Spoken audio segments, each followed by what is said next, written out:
Daniel Sahad of Nané. What's going on, man?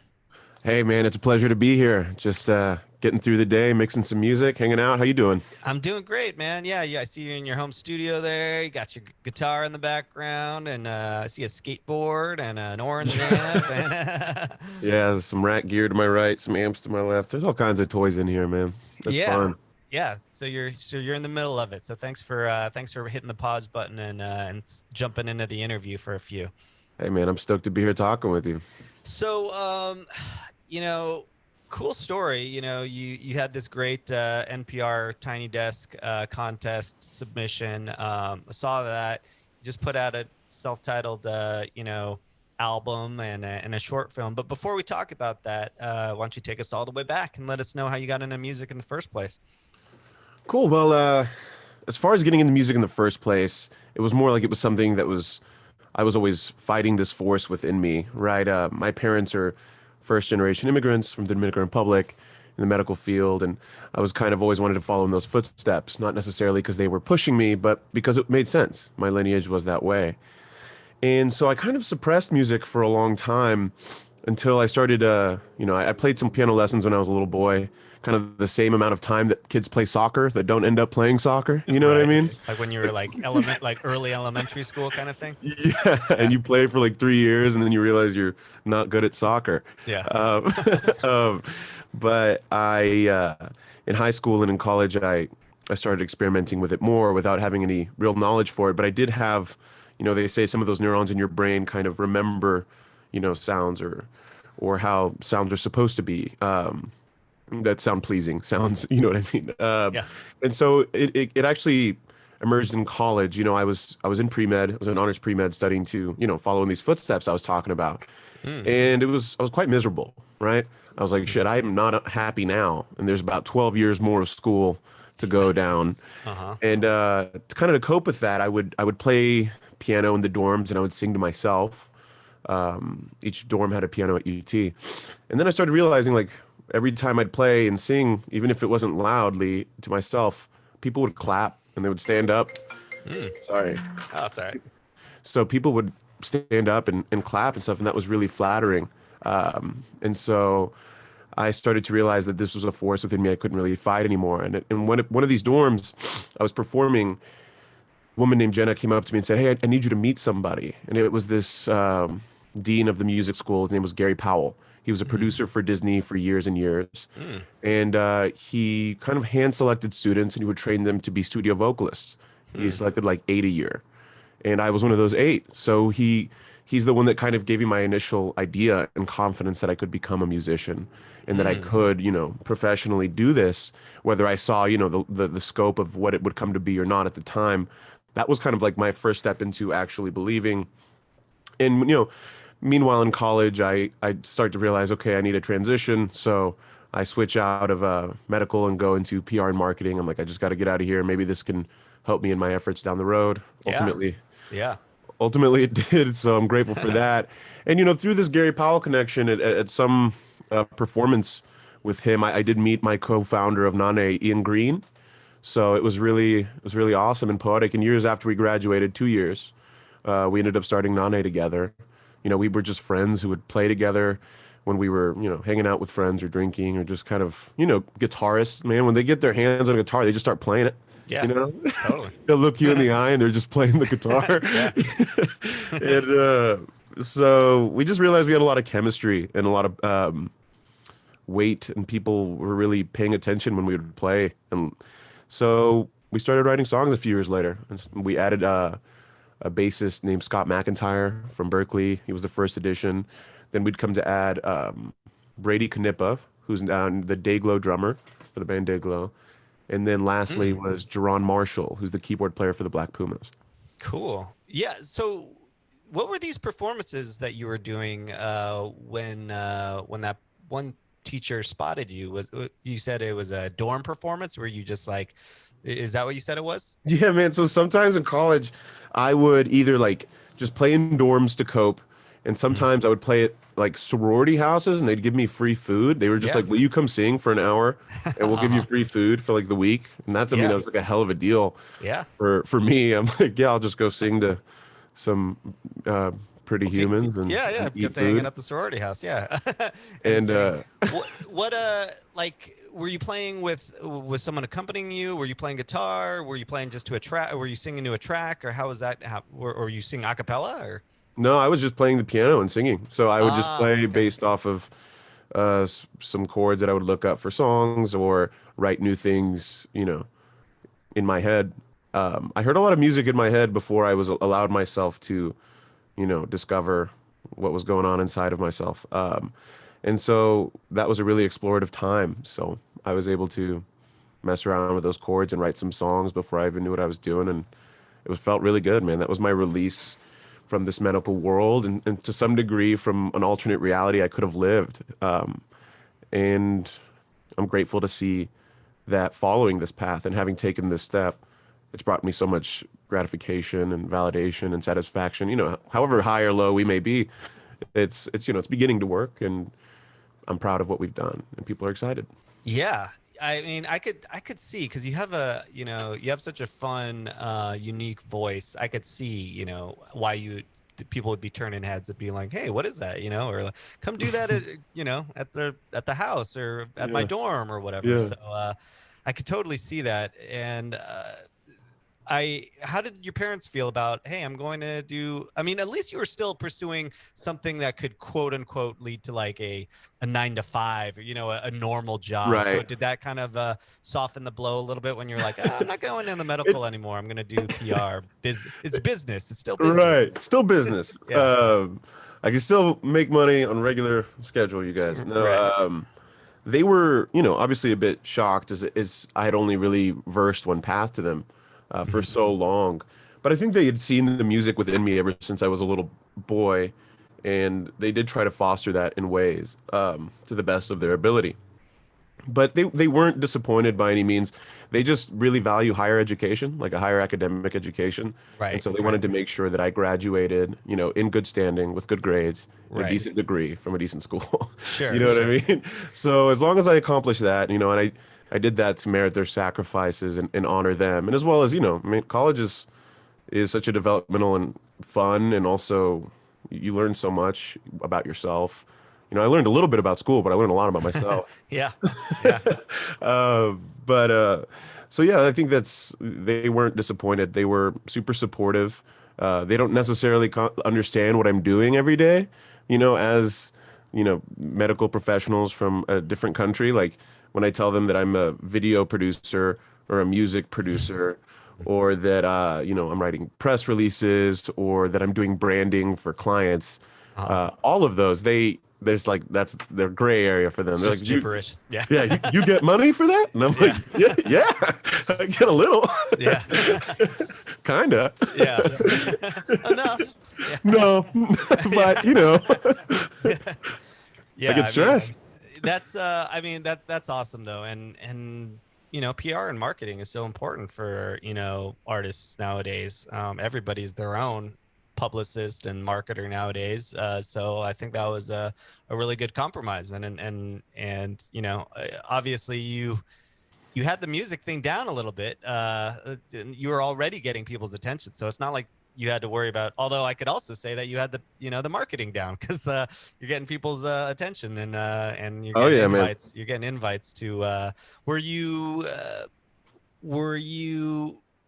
What were some of the ideas? Did you have any light bulb moments when you were in your marketing classes? Uh, I wouldn't say light like bulb moments. More so, I kind of learned like the value of a brand and the pre-engineering before its release. You mm, know what I mean? Like a hmm great model for me was like Leon Bridges, right? Wonderfully talented, one of the best singers in my opinion in the U.S. definitely, or in the world right now. hmm But the way that they pre-engineered, his look, the yeah, album, the typography, the brand itself, his style.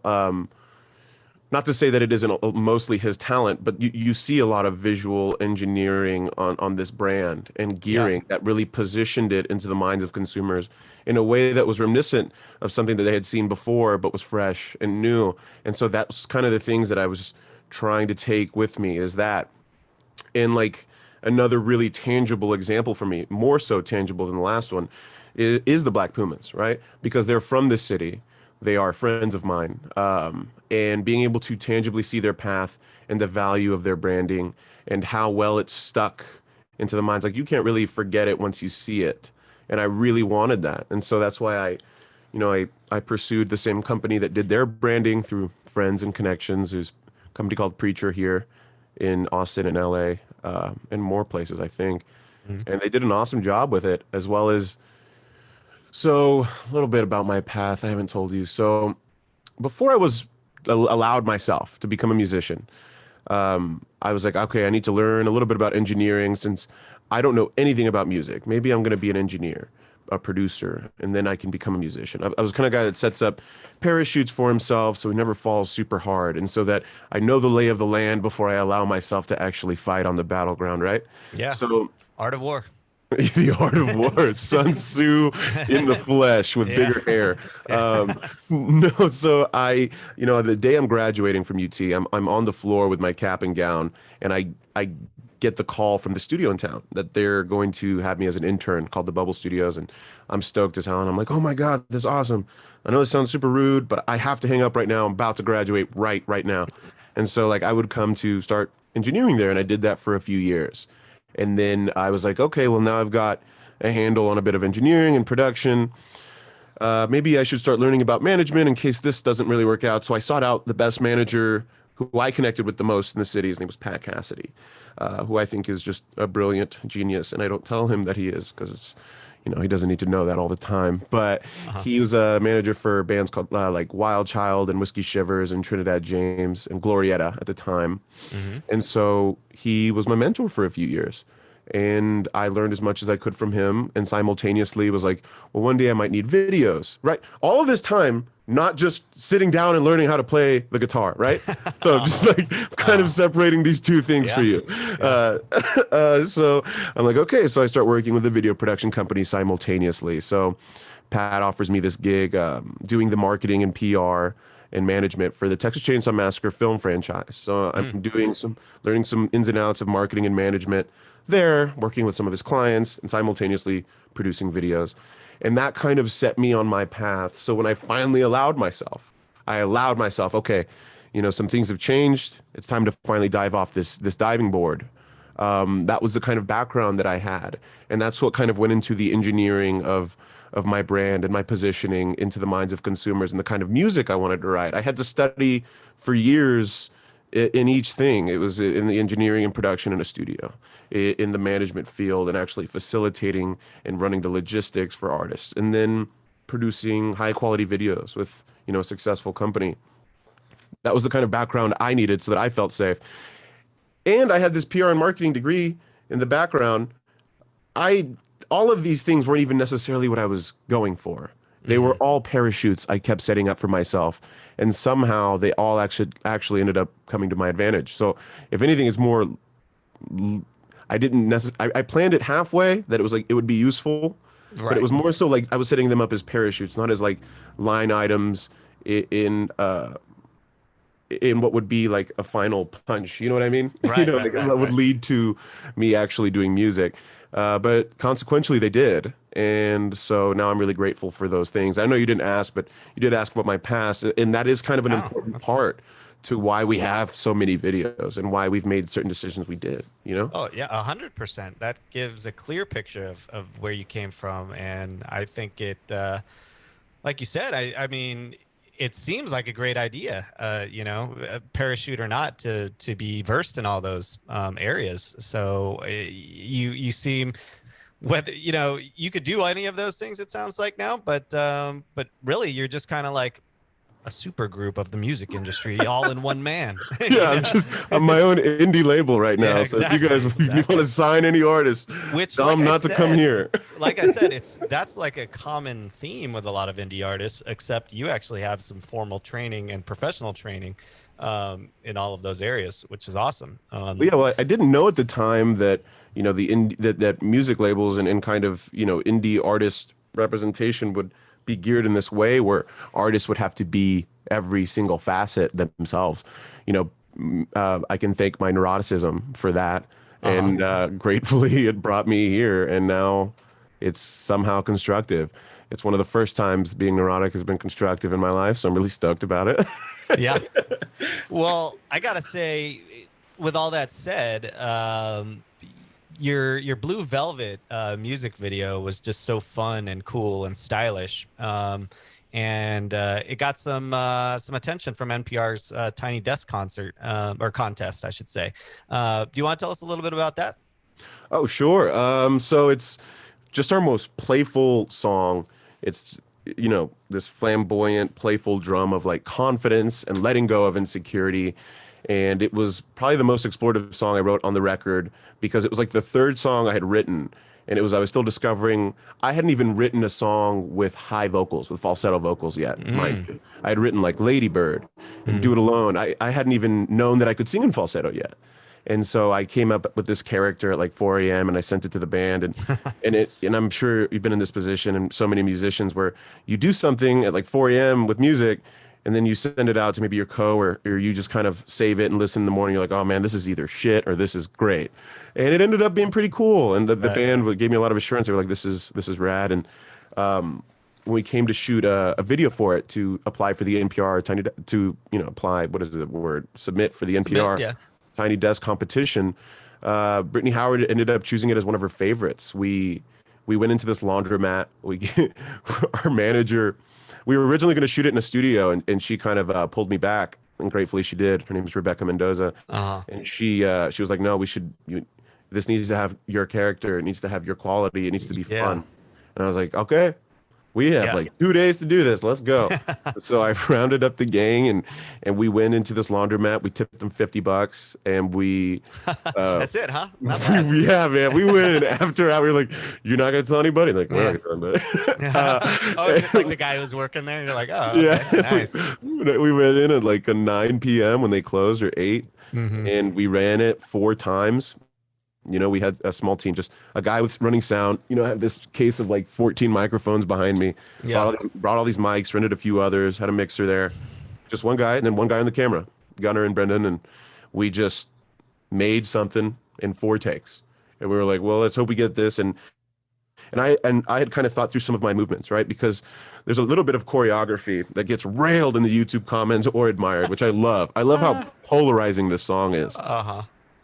Because so many of our other songs are just kind of middle, but this one you either hate it or you love it. But there's movements. I love such it, by as the way. I love that flamboyant, falsetto, the cocky, Exactly. just fun guy. Yeah, I love it. So yeah, I think one of the comments on the video made me laugh so hard was like, he sounds and looks like the guy at the party who you don't want to make eye contact with, but you do want to make eye contact with. Like that's hilarious. But yeah, so there's movements such as opening these drawers and all the balls falling out and posters and drinks and even our old music videos playing in the background. And we have to put money into the dryer so that they keep spinning. So there's motion in the background, things like that. People don't really notice. And the cameraman and I had to kind of coordinate that on the spot. And so it was a lot of fun, man. So a lot went into that really, really quickly. Brittany Howard ended up choosing it as one of her top 5 favorites in the NPR Tiny Desk competition. And then she spoke about us, right?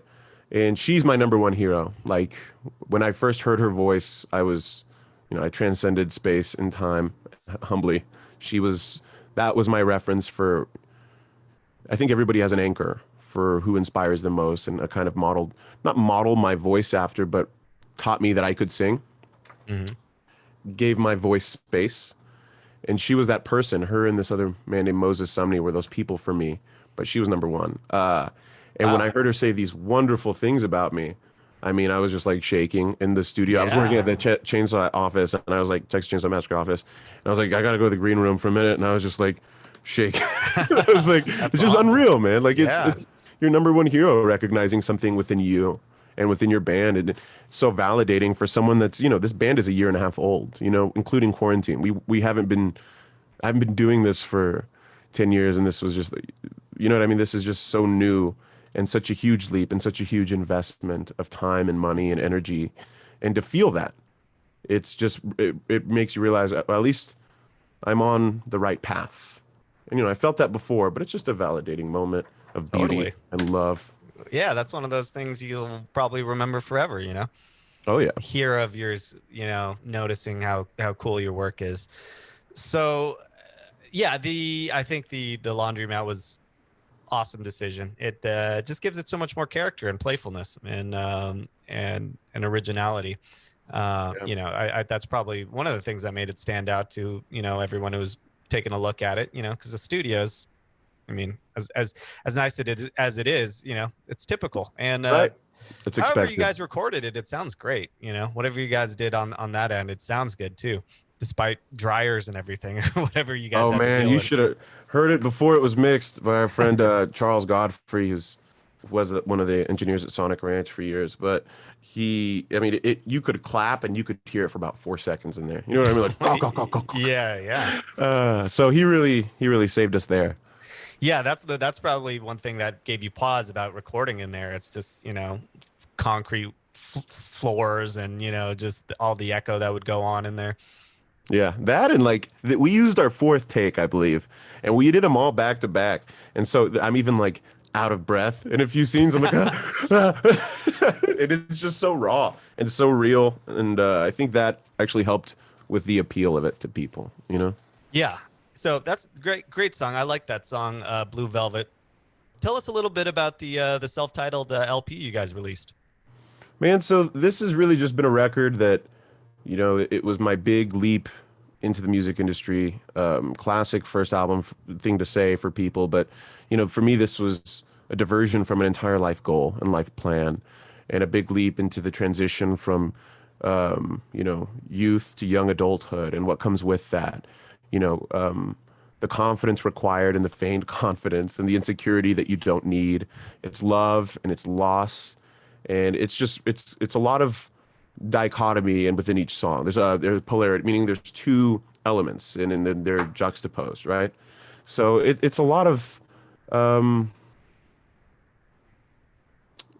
that and kind of the strength needed to move forward, which is a lot of what young adulthood is to me. A lot of it is unclear, and the path may not be super certain, and you're using very small footholds, but you need to keep moving forward and gather as much confidence and let go of your past insecurity as you can, and let go of things that don't serve you, because you need to build the best person that you can in order to become the best human you will be, you know? Sure. Yeah, So that's definitely. kind of a little bit about that. It started out with some soul songs, as Austin, Texas musicians with our reference. We started out with a few soul songs like Lady Bird was one of the first songs we wrote. Do It Hmm. Alone, which isn't on the record, but is a YouTube video that we used for booking.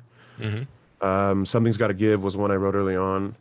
Um, yeah, man. And then we transitioned into the falsetto, and I found that in this song called Clementine Tree, which was the first time I sang in falsetto, and I sent to the guys and they freaked out. They were like, What did you do? What happened? What are you talking about?" Uh, and, and I was like, "Yeah, I don't know. It's pretty. Is it good?" With that lack of confidence I even had then. yeah. It's so palpable even then, because I had no confidence in even the delivery of my vocal, because I'd never done anything like that before. Yeah. And then then emerged the character of songs like Blue Velvet and Much Too Much. I just think it's fun to take on these vocal characters, and I don't feel like they're like split personalities and I'm locking in.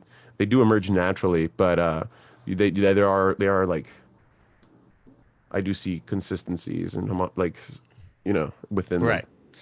Yeah, I always like a good falsetto, and you do it so fun, especially in songs like Blue Velvet. Hmm. I've always found that with a lot of artists too, that it's a lot easier to record a falsetto than to perform a falsetto, just because you can get real close to the mic. You don't have to project too much, but in a live performance, it's you really got to find a way to make it work in the live performance. Was that something that you had to work out, or Oh, did it come pretty hell naturally? yeah, man. It was tough because as someone that didn't grow up practicing that, just what I noticed was when you get nervous, or when Uh-huh. your heart rate increases, or Right.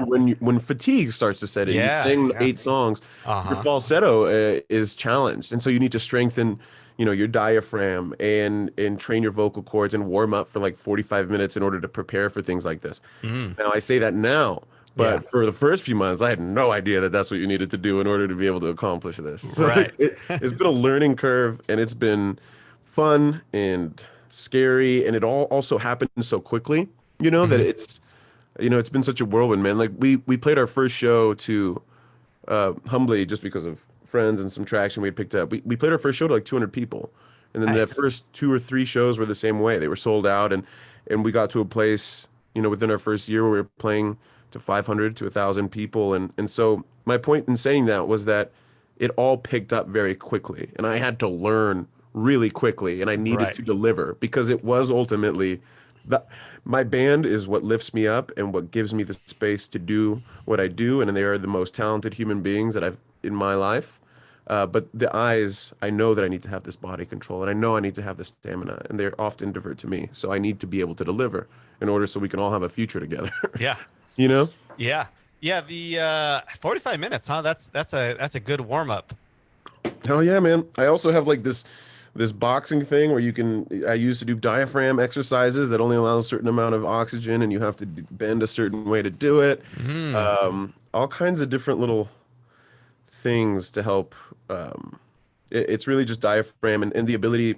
Two biggest challenges I found is diaphragm stamina, Uh-huh. being able to hold these notes for so long and be able to hit more notes because of your diaphragm stamina. And second, the ability to transition from your chest voice to your head voice seamlessly, right? Yes. Yes. Because that's where people crack, and Uh-huh. that's where I don't want to be, Yeah. Yeah. So it's like even if it's just one note, and they need to be able to just kind of transition beautifully, flow Sure. together as if Sure. nothing ever happened. Well, the hard work's paid off. It sounds great.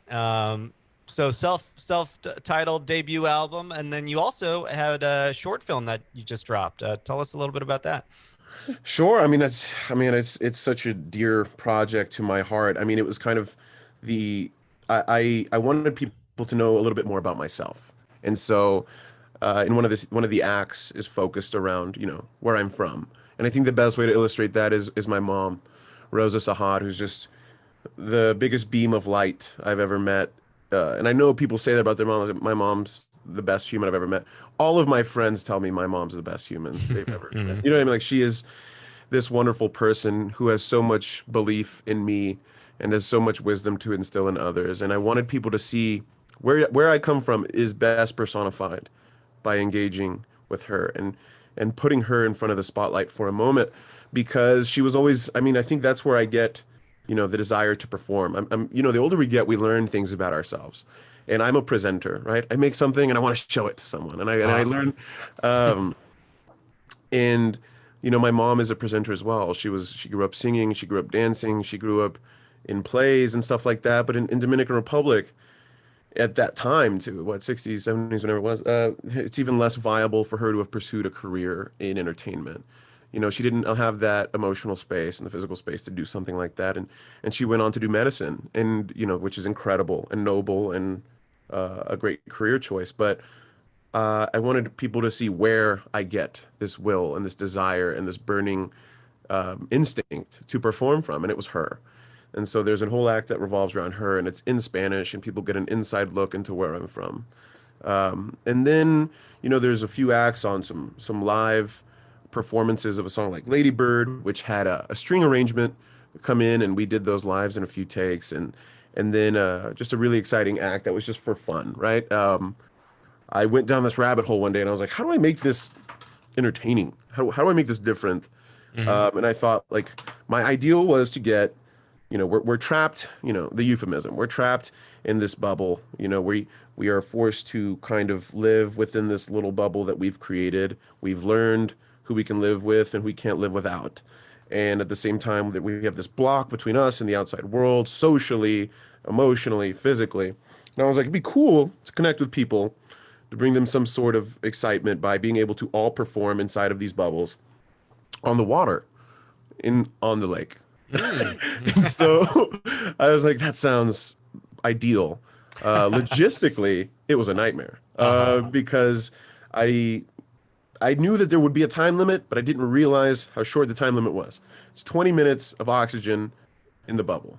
Oh, wow. So I'm not really sure where when I Plus, if see other you're artists. moving and doing stuff, it's probably maybe even Oh less. man, I thought I had good balance. I had terrible balance, and buoyancy was just a nightmare to navigate. So we didn't end up actually playing on the water. I did end up getting inside of one and trying my best to stand up and perform.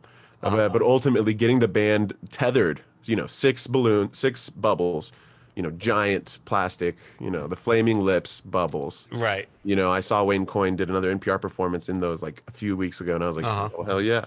I don't know how you did that. Yeah. Because as someone that's been in one of those, I can tell you that you get 20 minutes of oxygen, but I would Yeah. love to learn how you did it.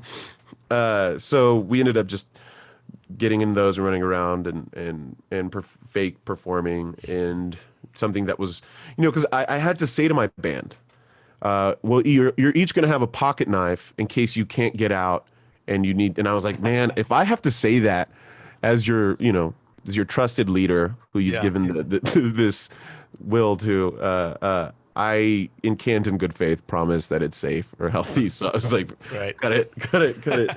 Yeah. So it's more of like just a fun, playful visual headline for the short film itself, and people get to see a little bit about who I am in my past, who we are now as you explore, like talking to Ian, the co-founder, and I in the car, and then just kind of what we're like, and we're just playful and we're silly and we're young but we're wise and we're fighting like hell. You know what I mean? Oh yeah. Well, that sounds awesome. We'll check that out. The short film as well as the self-titled album. Hey Daniel, man, it was a real pleasure talking to you. Sounds like you're just getting started, and sounds like you are well equipped to go much further. So we like to end the interview by asking if you had one piece of advice for aspiring artists, what would it be?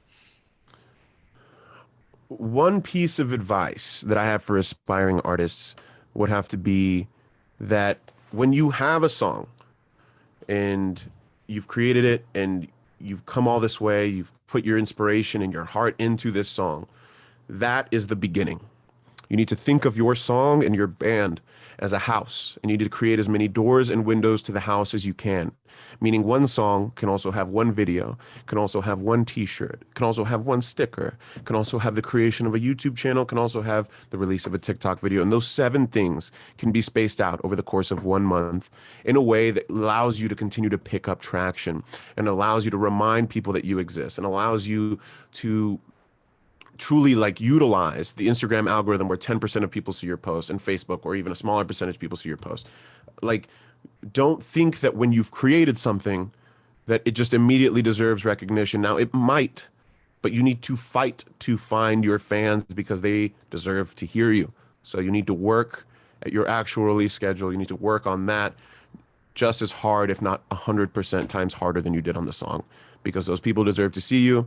And I know that that's not art, but if you look at it as curation, you will find art within it. And I hope that you do that. Daniel, that is one of the most functional pieces of advice that I've heard. So that was awesome. That was the marketer in you coming through, and the I try to put a little artsy spin on it, Yeah, no, I mean but it's all, like we said, it's all one and the same. And as you said in that piece in your advice, it's part of it, Bringing it backward.